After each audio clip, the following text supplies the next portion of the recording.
Hello. So for those of you that are here and you may be thinking, well, I'm excited that NLCF has made it 35 years, but you may not be excited about a service that talks about it. It can feel like going to your grandparents' 50th anniversary party and you hear a bunch of stories, and the stories matter, they're connected to you, but then you think, oh good, granddad wants to talk now. And so we're going to try to keep it as short as possible. But I do want to talk about this amazing place. I'm really honored to have been invited to do that. It was the spring, very start of the spring semester there we go. That works well too. That's even a better height, I think, really. The spring semester of 93. So this is back in the 1900s, everyone, okay? I had just come back from co-oping in Northern Virginia. And towards the end of my co-op period, I had become a follower of Jesus. And there's a whole story about that, but that's not what we're talking about today. And I was coming back, and I just started dating Trace. And I didn't know much about following Jesus, but I knew I needed to find a church. So I started looking, and I went to different churches in town. I went to 3, 4, 5 of them, I don't remember, but I would do the thing that you do when you're new at a church. I would sign that, they had a little info card. Those things are ageless. If you think that, that we just came up with those, no. And it had a little box, would like to speak to someone, and I would check that box every week, and no one would get in touch with me. You had to call a landline back then. It was a different day, but no one would. And so I just kept going to a different one each week. And then there's one morning I was going to the gym that was in the basement level of War. I haven't been in War since they've renovated it. That's right, old school. I don't know if it's still there, if they've moved it, but that's where it used to be. And there was this 8.5 by 11, just bright yellow sheet of paper. That paper you can buy at office places. And just bright yellow, and it had black ink on it, and it said, Jesus, knowing him. And it had New Life Campus Fellowship, because that's what we were called back then. And it had the time, said they met in Squires in this room. And I thought, well, okay, I'll give it a try. And so fairly early in the spring semester of 93, I walked through those doors. And I had no possible idea the massive moment that was happening. I was just nervous because I didn't know anybody. No idea how it would affect the next 30-some years after that for us, and continues to. When I got in here, it wasn't impressive. All right, if you think, what are you looking for in a church? It was very small. There was just a few people, just right kind of in these little spots right here. And at the time, J.R. Woodward was the pastor, and so he would do the sermon. And I remember it was cool. He had a cool silk shirt, that you buttoned up all the way as one did in the 90s. And it had the leather braided belt that hung down, and it was just very cool. I was like, well, that guy, he's got it going on. And so he would do the sermon, and then he would go back, or someone else would go back and click play on a CD player. And the CD had the backing vocals and the instrumentation for some contemporary Christian song of the day. And I know some of you are grimacing at that's where it was. And so he would click play, or someone would, and then he would sing the song. Yeah, I know. And now he had a great voice, but I was like, it wasn't like, wow, look at, but it just felt, the place felt like the right place. And I checked the box just like I had at the other churches, and someone got back to me the next day. And I went to a small group. And that was it. When Trace came down to visit, we want to see this place. And then it just took off from there. Absolutely took off. And when I think about it, it just, I don't know how to describe the importance of this place. Not this place, not this room. We have met in some really janky places over the years. And so it's grateful. We're glad that it's not always the room. But this group of people, whoever the group of people were, has just been so important. I got involved. And so the way I got involved is I would help after the service take like our speaker, because they're like a speaker, and take our equipment out to Joe Rasick's car. Joe had gotten involved about a year before me. He was one of the pastors here up to a few years ago. And this is the kind of car he had. That's what he had. Now, it didn't look that good. That is a 280Z, if you don't know. Now, the reason I wanted to show you this is that's not the kind of car when you think of we'd like to get some cargo around. You don't think, does anybody have an old busted 280Z? But that's what we had. And so we would put the stuff in the back of his car and in the front seat. And I remember we would slowly add more equipment as usually churches were getting rid of it, and we would grab it and try to fix it up. And there came a point where it wouldn't fit in there. And so Joe and another guy took out the back seat for his 280Z so our stuff could fit. And the next Sunday, when there's no back seat, and that's not a big back seat, that's not a comfortable. If you've ever sat in one, you're not losing much taking the thing out. But I was like, man, we're getting legit. I mean, we had to take the back seat out to fit it. It was like, that's kind of how it felt. And so over the years, we've had bread trucks, that caused no end of frustration to folks. We have met in different places. We've done different things. So much has changed over the last 35 years. So much has changed. But a couple of things have really stayed the same. They really have. All right, one of them is that we have this kind of understanding that there's certain things that once you read them in the scripture, once you feel the Spirit say them to you, it's like you can't unhear them. They just change you. And there's certain things, regardless of the number of people or which generation of people, and we've got generation and generation, generation, generation, generation of people that have been through here over the years. There have been times we've been really big. There have been times we're really small. We kind of vacillate between those two things. Some of our theology has changed over the years, not much, and it hadn't changed a lot, but they're changed. Some of it has. The way we do things has changed. So much stuff changes when you try to just be one of the outposts of the kingdom in a place for this long. It just does. You just do. But like I said, there's a few things that haven't. And one of those things that I feel like we as a church, and when I say we, I'm not referring to the pastors or the staff or the leaders. I'm saying we, us, NLCF. NLCF has always only just been us. Whoever the us is at the time, and there's been a lot of us's over the years. There's some us's that are back. Holloways, let's go. Eli, I said it before, sweet stash. I mean, I like it. Yeah, I know you're probably like, oh good, let him draw more attention to me right now.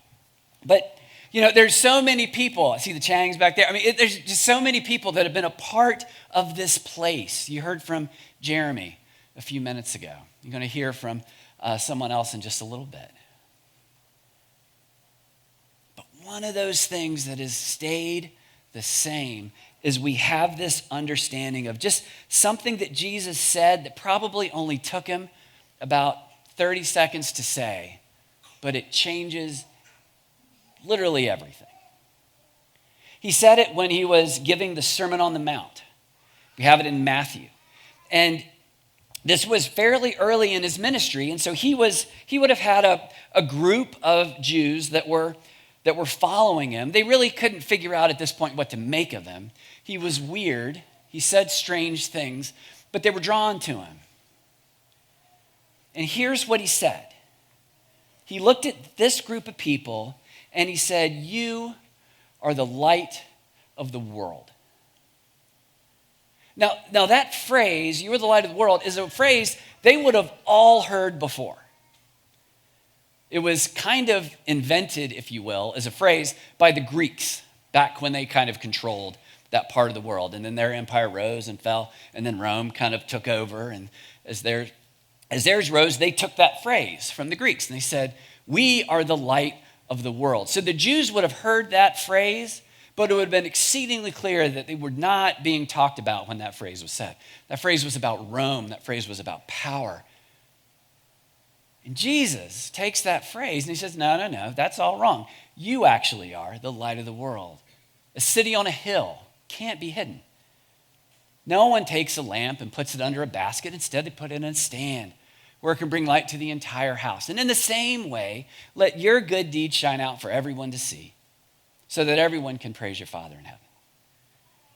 Now, very likely, if you're reading along as I went, I probably massacred the technical, but you get the idea. He said to them, you are something, there's something about you because you follow me. You are the light of the world. He's not saying that once you get a little farther along, you'll be the light of the world. He's not saying once you graduate from middle school, then it starts happening and you need to start thinking about this. He's not saying when you graduate high school, then it becomes important and you need to start paying attention to this.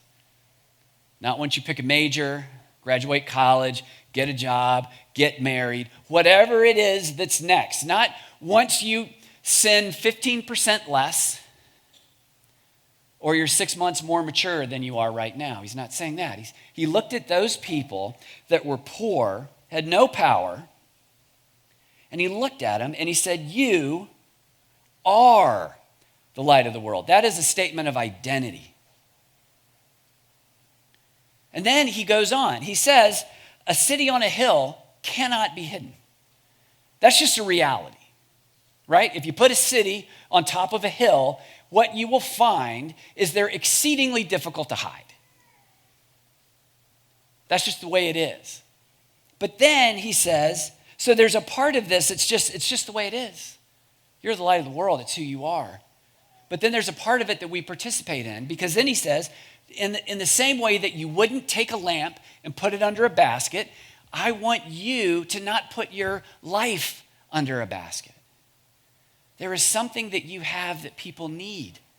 And over the years, so many different people going so many places. And I think we've had NLCF folks that have been on all the continents. We even had a couple on Antarctica briefly, that are spread out all over the place. That idea that there's just something about us, not because of us, but because of Jesus, that's important. In John 8, later on in Jesus' ministry, probably about a year-ish later, I mean, he hadn't had enough time when he gave the Sermon on the Mount to really make the Pharisees angry yet. By the time we get to John 8, he's really made them mad. So we know that amount of time has gone by. Jesus says this, he says, I am the light of the world.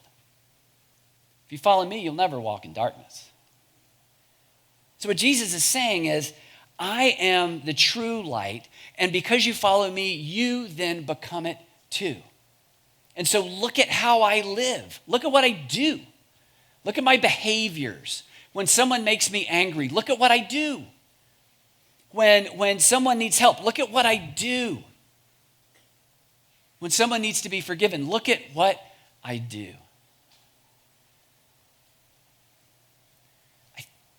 For some reason, over the years, that understanding has just stayed. And sometimes we've done it well, and other times we've done it really poorly. The list of mistakes that we've made, and a lot of the mistakes that NLCF made, I had a part in because I was helping the thing for a long time. A lot of the mistakes probably come back to my feet. But even when we realize, okay, we've pulled away from that, then let's go back to it. There's just a few basic things that we have understood and the Spirit has allowed us to keep going. And I realize that I'm in something of a unique position, at least for the folks that are here in the room, and that I do. I'm a consultant now. I work with churches. And so I have worked with a lot of pastors now. I've worked with rectors. I've worked with one bishop. I've worked with presbyters. I work with people in different denominations. I've worked with so many boards. I could not mention how many boards I've worked with. I've worked with leadership teams, the whole thing, and whole churches. And here's what I found. Another thing that's a little bit cool about this place, not unique in that no one else ever has, but kind of cool about it, is that over the years, through all the different strata of people that have come through here, God has blessed us with leaders that are willing to step in and do something that's much harder than it looks like from the outside. It seems like when you're looking at being on staff with NLCF, it seems like a lot of fun. And it is. It's fun. It's not terrible. But there is work, and there is strain, and there is pressure, and there is challenge that you don't always notice. And what I've noticed about the folks here, and I just naturally compare it to other places that I see, is these folks are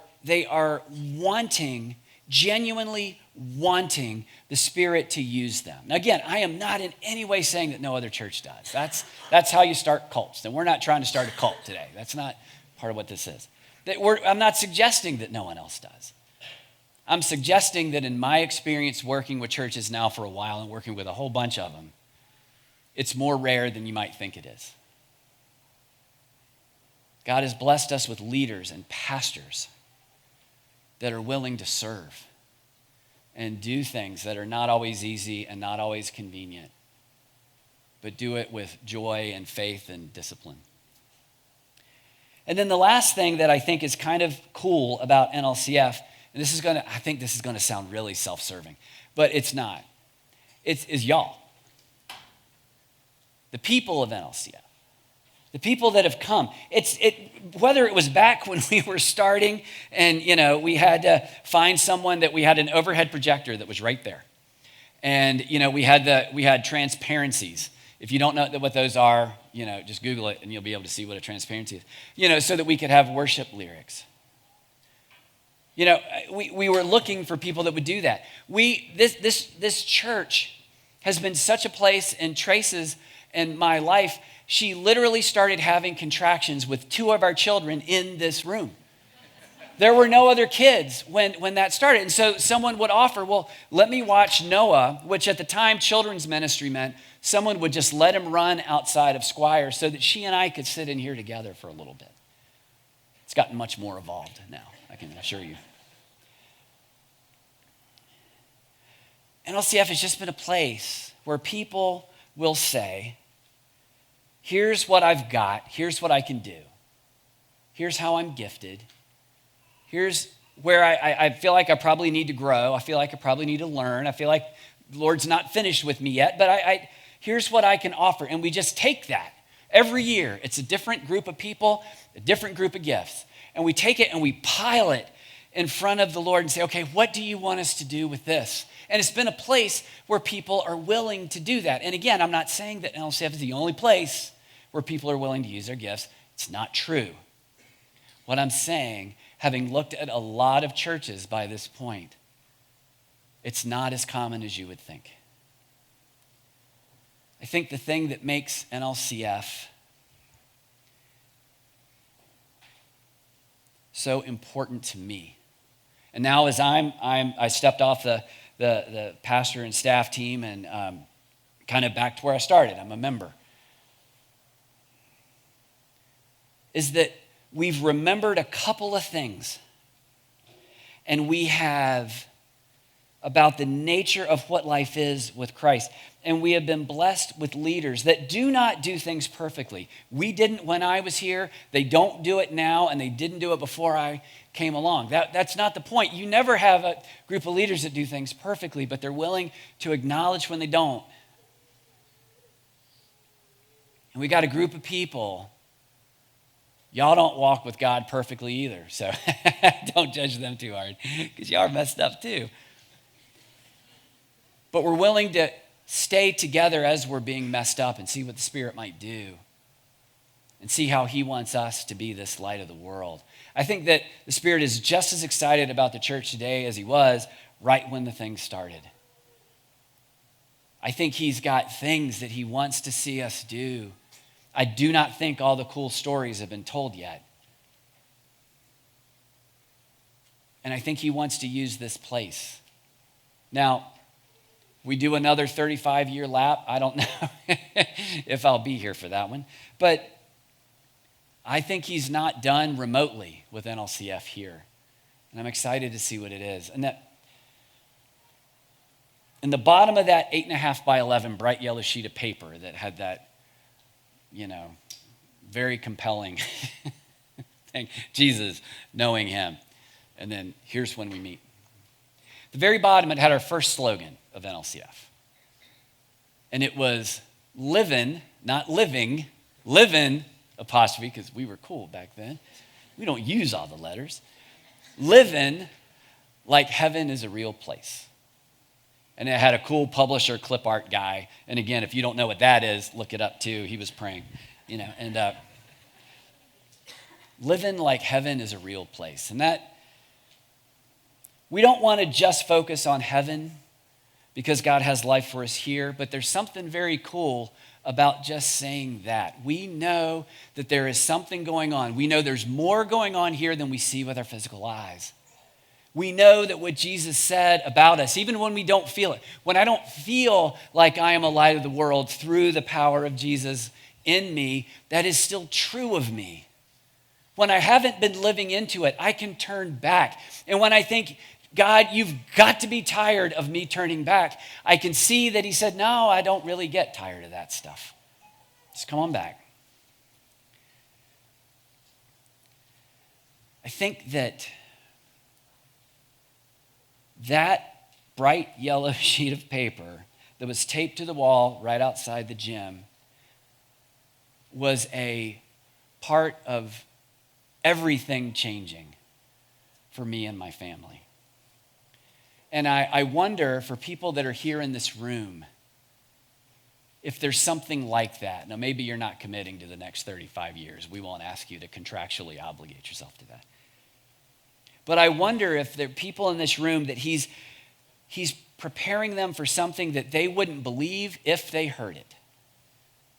And maybe if they did hear it, they would run the other way. I wonder if he's doing something like that now. Because all the cool stories haven't been told yet, and it's not always somebody else that does them. Sometimes he wants it to be you.